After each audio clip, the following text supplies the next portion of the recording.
You never really know a friend.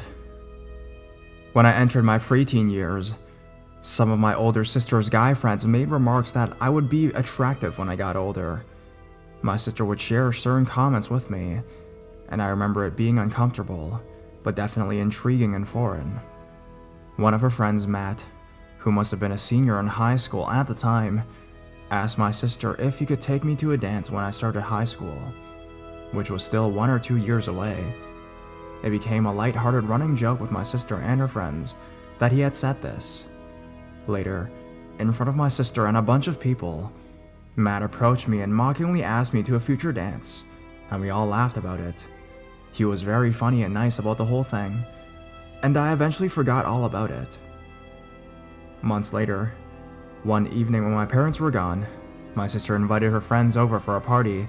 I was in my room reading, with only my reading light on. People were drinking and getting loud and rowdy, and I remember being a little on edge and nervous. I heard a knock at my door and a whisper. Someone called my name. Startled, I turned off my lamp, rolled over, and pretended to be asleep. The door opened, and I heard Matt's deep, full voice. Hey, are you awake? He stood there for a few seconds. Then I heard my door close. I felt relief, and lay there in silence, and motionless, maybe a little in shock. A few moments later, I heard my sister's voice and laugh faintly coming down the hallway. To my horror, my bedroom door quickly opened and closed again. I heard my sister closer now. Yep, bathroom's right there. After processing what happened, I went to my little brother's room and slept with him the rest of the night. This is incredibly disturbing and graphic. But years later, my sister told me that there was a rumor a girl accused Matt of getting her drunk and raping her with a screwdriver. He was never formally charged or anything like that, but several of his friends, including my sister, don't talk to him anymore.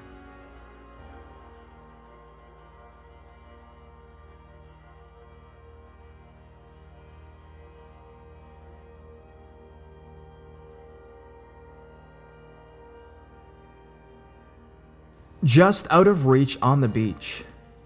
A few years ago, my friend Allison and I decided to head to a local beach on a hot summer day. We were in our preteens, so I had my mom drive us there. When we got there, it was incredibly crowded with little kids playing in the sand and on a nearby jungle gym. Allison and I decided to sit ourselves down in the sand and enjoy the heat, while my mom and one of her friends that she invited to come along kept an eye on us. We had probably been there a few hours, and at this point, the beach started to clear out as it got colder. Allison and I took a break from taking photos of each other planking and sat across from each other chatting about the new Iron Man. I sensed something approaching us and looked over to see this 20-year-old Hispanic man coming up to us and start chatting with us. At first, everything was fine, but then I noticed he kept nudging closer to us and looking around and behind him. It totally freaked me out. He then asked if we had boyfriends or if we liked older men, to which we both replied, no. He scoffed and tried to convince us that we are basically the same age, which we didn't buy at all. While this was happening, Allison and I were texting each other back and forth frantically, trying to figure out how to get this guy to leave. She then told me that I should say, I have to go to the bathroom. After a quick glare in her direction for making me have to do it, I did exactly that, and she quickly said, oh, me too. We both stood up and walked to the brick bathroom house, while he of course followed us, pausing and waiting just outside. When we got inside, we started freaking out to each other about what to do, but when I poked my head out a few minutes later, he was gone. My mom was standing in front of the bathroom with her friend and told us that they noticed the guy acting weird and panicked when he followed us. She then said that her friend told the guy, hey, how you get out of here? When he tried to tell her that he was our friend from school, she made a scene. She was a small young woman, but still totally intimidating. The guy then looked flustered and walked away. Allison and I were relieved after that, and decided to go hang out at the jungle gym next to the bathroom house. When I looked to my right, before we reached the jungle gym, I felt my stomach drop when I saw the man along with 7 other sketchy guys quickly leaving the area into the woods. I don't know what would have happened if the guy convinced us to somehow go somewhere with him. I'm just thankful my mom's friend stepped in and told him to beat it before we ended up on a milk carton.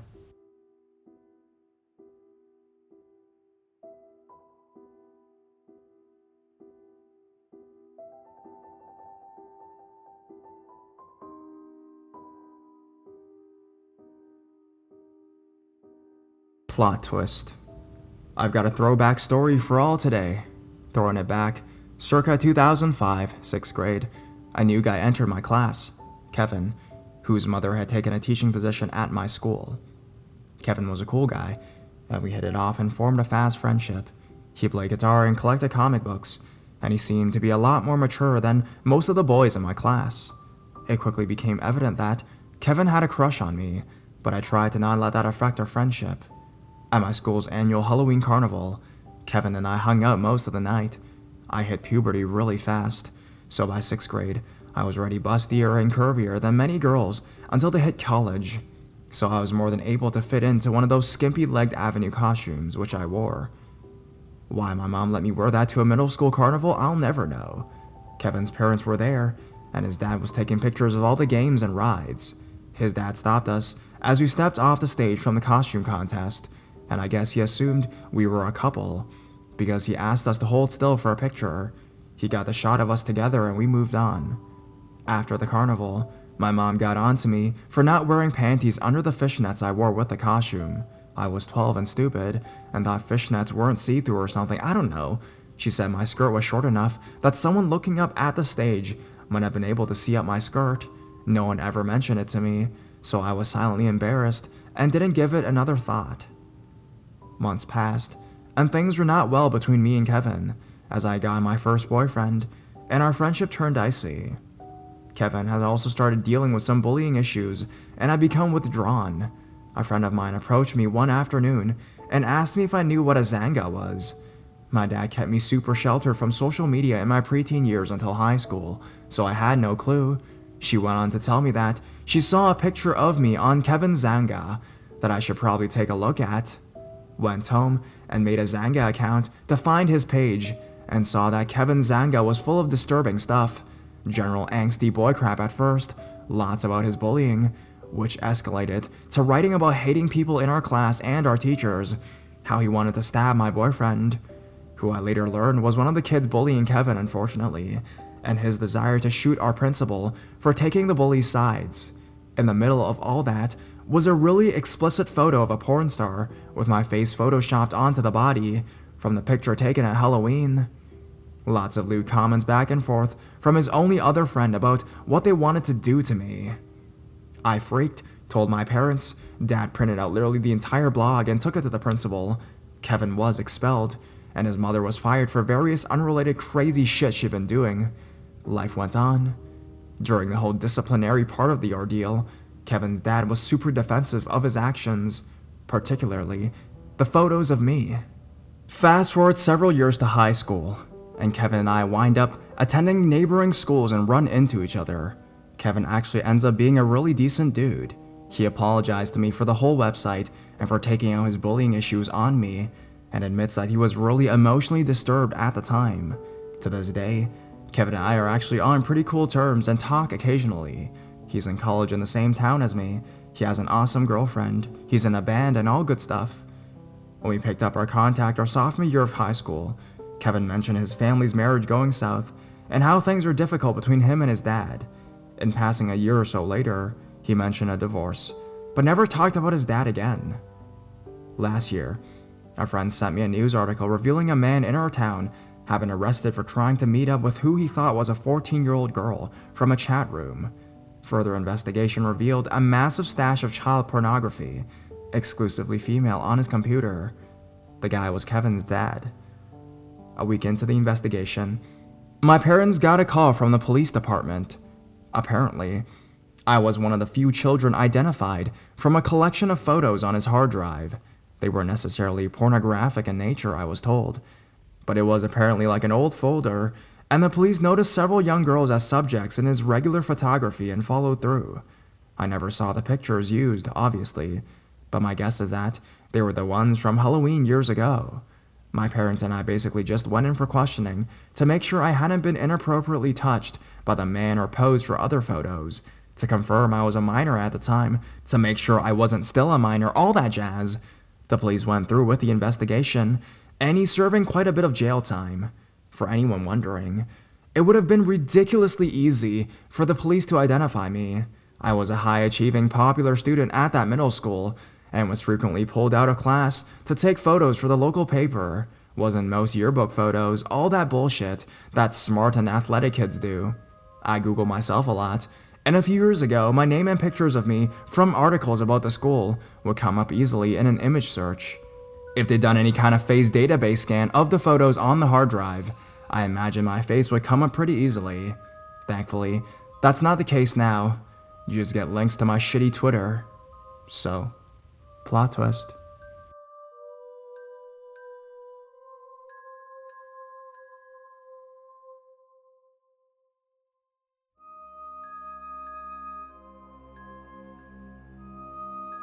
Bamboo forest.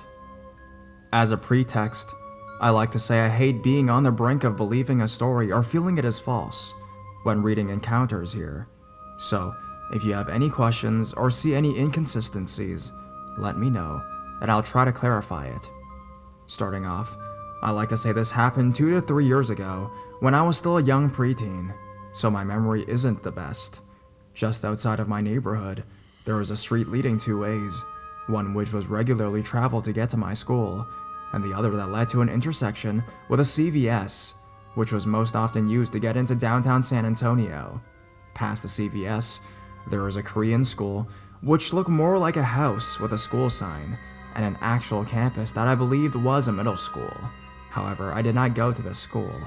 Across the street from the Korean school, there was an oddly placed house that no one ever saw anyone leave or enter, and even odder, enshrouded in bamboo, very tall, dense bamboo forest. Well, me and my brother, being weird preteens, were nearly infatuated with bamboo sticks, as they were portrayed in movies and cartoons, so we'd always collect the dead sticks that had fallen from the forest into the sidewalk. One day, the pickings on the sidewalk were just broken sticks, so me and my brother did something that was honestly stupid. We walked into the slim entrance between the forest and to the house. Around the house was trash cluttered all around, and if I recall correctly, 2 broken vehicles that looked like they were being fixed for a while. We knocked on the door, heard some barking, and were about to leave after a minute when an elderly, sweet-looking lady came out. Me and my brother did not expect this, and were trying our best to explain how we wanted to go into the forest and pick ourselves out some bamboo sticks to use for fighting, almost like picking out a Christmas tree. She actually obliged, but I think she told us she didn't want us to go in alone because there were bees or wasps inside there, and it was quite easy to get lost. So, she excused us for a moment and went inside and got her shoes on. When she came out, she'd offered to give us a tour of the house, as it sounded quite a big chunk of, again, oddly placed land surrounded by urban buildings. She took us around the back, and I believe that there was some odd machine. I can't exactly recall what it was, but it did something useless and was made from makeshift parts. She explained the previous owner was an inventor. She gave us some background on him and told us about his son, who apparently committed suicide in a bathtub inside the house. We went to the very back, where there was an old shack that looked as if it was used for storage some years ago, but was now blanketed with tall yellow grasses. I honestly got a bit spooked at this point, and I felt as if someone was going to ambush us from somewhere while she was giving us this tour. Thankfully, nobody did.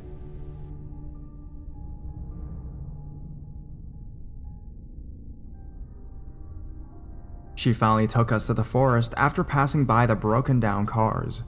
Most of it was just what it was made out to be, a literal forest of bamboo. I recall her telling us that all of the bamboo was connected to a single bamboo that was first planted, and that was how the forest was made. Whether or not this information is true, I do not know, but I found it interesting that she knew so much about it, as she told us the previous owner, the inventor, had placed the forest. There was an odd trail leading directly to the middle of the forest, and in the middle was a chair, a table, and a typewriter. Sadly, me and my brother could not go there as she told us that was where all the bees had their hive. And she was not wrong. There were a lot of bees surrounding the typewriter. She did, however, give us a little story about how the inventor would just go there and type something up. We eventually walked out and to a part of the forest in the front of the house, and she helped us pick out 2 sticks and told us how to excavate them from the ground. Something unrelated that only made the situation weirder was when she told us that at one point that she saw a dead body beside her property. I think by some storage lockers that were next to her house, but no one believed her. We both got spooked from that point and ended up trying to leave, but not before she gave us slips, saying she wanted us to come back and work for her during the summer. I feel as if she had something sinister planned. I honestly don't know what, but something seemed off about her. I think the story is more circled around the whole mystery of the area, but I hope you guys still enjoy, and maybe you can help me out with some theories. If any of you happen to live in SA, that house is probably still there, and not hard to miss because of its misplacement. Again, I will answer any questions